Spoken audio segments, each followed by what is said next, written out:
பிஸ்மில்லாஹிர் ரஹ்மானிர் ரஹீம். நாம் ஒவ்வொரு நாளும் அல்லாஹ்விடத்தில் துவா செய்ய கடமைப்பட்டிருக்கிறோம். ஒவ்வொரு தொழுகையிலும் அல்லாஹ்விடத்தில் கையேந்தி துவா செய்ய வேண்டும், அழுது துவா செய்ய வேண்டும். இந்த உலகத்தில் பல தேவைகள் இருக்கிறது, மறு உலகத்திலும் நமக்கு தேவைகள் இருக்குது. அப்போ எல்லாவற்றிற்கும் அல்லாஹ்விடத்தில் கையேந்தி துவா செய்ய வேண்டும். கையேந்தி துவா செய்வதை அல்லாஹ் பிரியப்படுகிறான். யார் அல்லாஹ்விடத்தில் துவா செய்யவில்லையோ அவர்களை அல்லாஹ் வெறுக்கிறான், கோபப்படுகிறான். குறிப்பாக நாம் வாழக்கூடிய இந்த காலகட்டம் மிக சோதனையான காலகட்டத்தில் வாழ்ந்து கொண்டிருக்கிறோம்.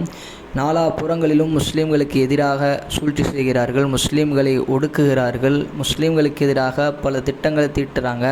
இப்போ அல்லாஹ்விடத்தில் நாம் கேட்பதன் மூலம் அல்லாஹ் இதற்கான ஒரு தீர்வை அல்லாஹ் ஏற்படுத்துவான். அப்போ நாம் துவா செய்ய கடமைப்பட்டிருக்கிறோம்.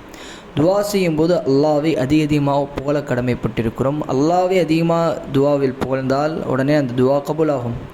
அதே போன்று நபி ஸல்லல்லாஹு அலைஹி வஸல்லம் அவர்கள் மீது எவ்வளவு அதிகமாக துவாக்களில் ஸலவாத் சொல்கிறோமோ அதுவும் அந்த துவா ஏற்றுக்கொள்ளப்படும். குறிப்பாக நபி ஸல்லல்லாஹு அலைஹி வஸல்லம் சில வார்த்தைகளை கொண்டு துவா செய்யுங்கள் துவாவின் போது என்று சொன்னார்கள். அதில் ஒன்று என்ன? யாதல் ஜலாலி வல் இக்ராம், யாதல் ஜலாலி வல் இக்ராம், யாதல் ஜலாலி வல் இக்ராம். இந்த வார்த்தையை கொண்டு, ஜலால் இக்ராம் என்பது அல்லாஹ்வுடைய பெயர்களில் ஒரு பெயர், கண்ணியமானவன், சங்கை மிக்கவன் என்று அர்த்தம். அப்போ கண்ணியமான, சங்கை மிக்க, உயர்ந்த ரப்பாகிய அல்லாஹ்வே அப்படி என்று நாம் அழைக்கும்போது அல்லாஹ்விடத்தில் அந்த துவா உடனே கபூலாகி கொள்ளும், உடனே ஏற்றுக்கொள்ளப்படும். இதை நபி ஸல்லல்லாஹு அலைஹி வஸல்லம் சொன்னார்கள், இந்த வார்த்தையை கொண்டு துவா செய்யுங்கள், யாதல் ஜலாலி வல் இக்ராம் என்று. அதே போன்று நபி ஸல்லல்லாஹு அலைஹி வஸல்லம் சொன்னார்கள், இஸ்முல் ஆதம் என்று அல்லாஹ்வுக்கு சில பெயர்கள், குறிப்பான சில பெயர்கள் இருக்குது. அதை கொண்டு துவா செய்தால் அந்த துவா ஏற்றுக்கொள்ளப்படும். அது என்ன?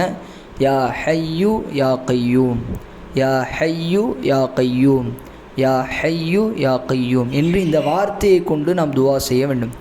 ஹை என்று சொன்னால் உயிருள்ளவன், அவனுக்கு அழிவென்பதே கிடையாது. அப்போ அல்லாஹ்வுக்கு அழிவென்பதே கிடையாது. கையூம் என்று சொன்னால் எல்லா காரியங்களையும் நிர்வகிப்பவன் என்ற அர்த்தம்.